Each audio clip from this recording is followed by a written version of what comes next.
Hello everyone, I'm going to show you how to set up your GL.iNet router. And before I start, I want to remind you that if my video will help you, please support my work. Half of all donations I send to animal shelters. All details are in the description down below.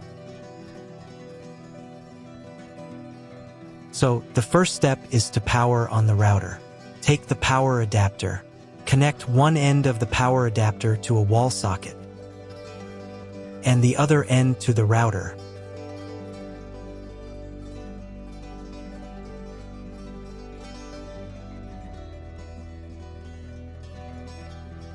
Then press the power button. Once it's on, an indicator will light up. It may take a few minutes for it to completely turn on. Next, connect the cable from your broadband provider or from your modem to a special internet port. This port is often called WAN and is usually a different color. Each cable should be inserted until it clicks into place. Now you need to reset the router back to its factory settings. Press and hold the router's reset button for 10 seconds. Wait until the lights on the router start to flash.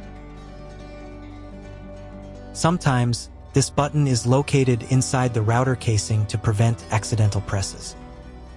Use a thin object to push it down.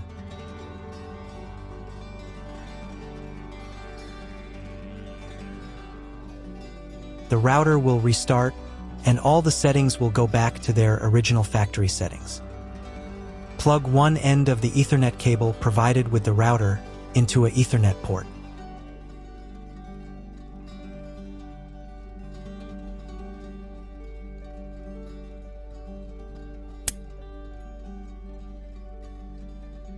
Plug the other end into your computer or laptop's Ethernet card. Please wait a few minutes for connection. Great, the router is now connected to your computer. Now you will need to set it up. But before we begin, I will demonstrate an alternative way to connect the router if you don't have an Ethernet cable or your computer doesn't have an Ethernet port. Just connect the router to the power adapter and the cable from your internet provider. This will enable Wi-Fi. If the router is new and has never been configured, the Wi-Fi network will be named as your router.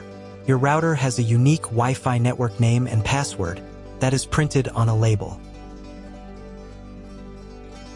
Connect to it. Great job connecting to the router. Now let's move on to the setup process. First, open your browser and go to the link you see on the screen. Make sure to type the address directly into the browser's address bar, not the search bar. If you see a login page asking for a password, it means your router has already been configured. Ask the person who previously set up the router for the password. If you're unable to get it, you'll need to reset the router to its factory default settings. After that, try accessing the router's admin panel again.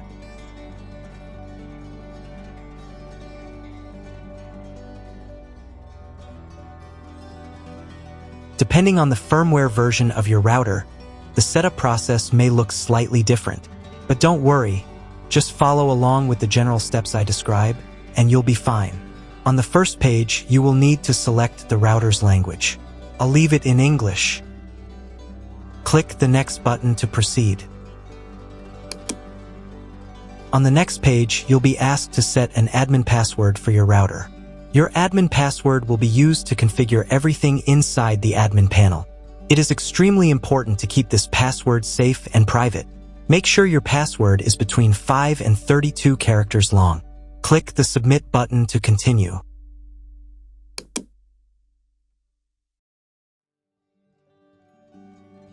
Now it's time to choose your internet connection type. This information can usually be found in your internet provider's contract or welcome documents.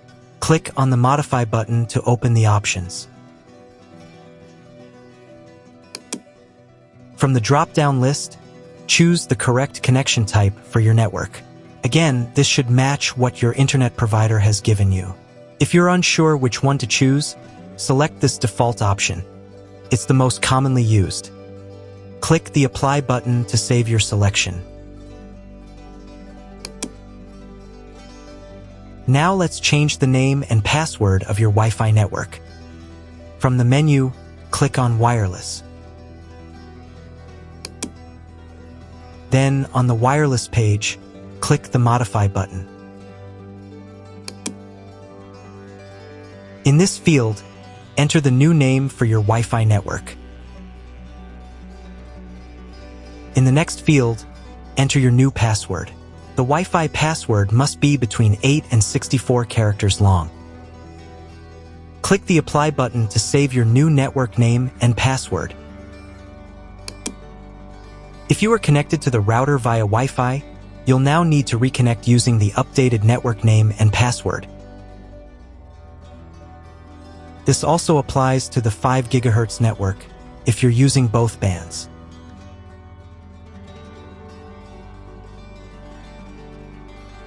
After updating the 5 GHz settings, don't forget to click Apply again.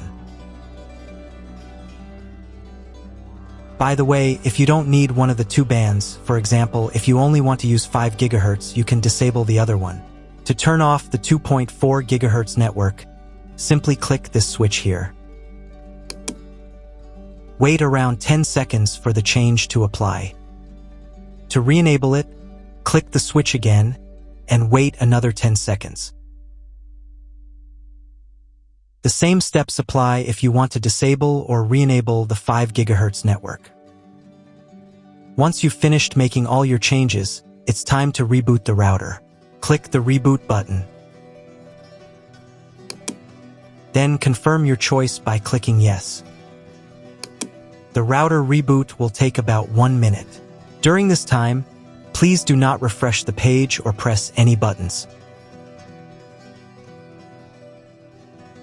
If you were connected via Wi-Fi, you'll need to reconnect after the router finishes restarting. Now check if the internet is working. Just open your browser and try Googling something. If you still don't have internet access, you may need to try cloning your MAC address. To do this, log into the router's admin panel again using your new password.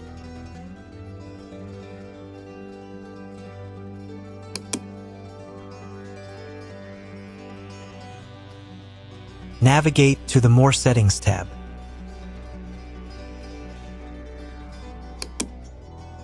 Then click on MAC Clone from the menu.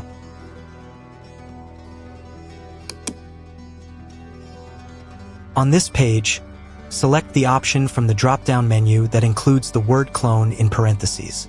Your MAC address may look different from mine, and that's completely fine. Click the Apply button to save this setting.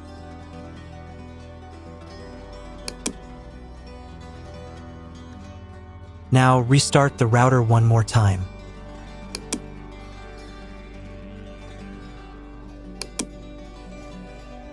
Wait for about 1 minute while the router reboots. If you were connected via Wi-Fi, you'll need to reconnect after the router finishes restarting. Once it's back online, check if the internet is working. Again, just try searching something on Google. If it still doesn't work at this point, it's time to contact your internet service provider. They will let you know the exact connection type required and provide any additional settings or login credentials if needed. That's all. If my video was useful, please support my work. I send half of all donations to animal shelters. All the details are in the description below.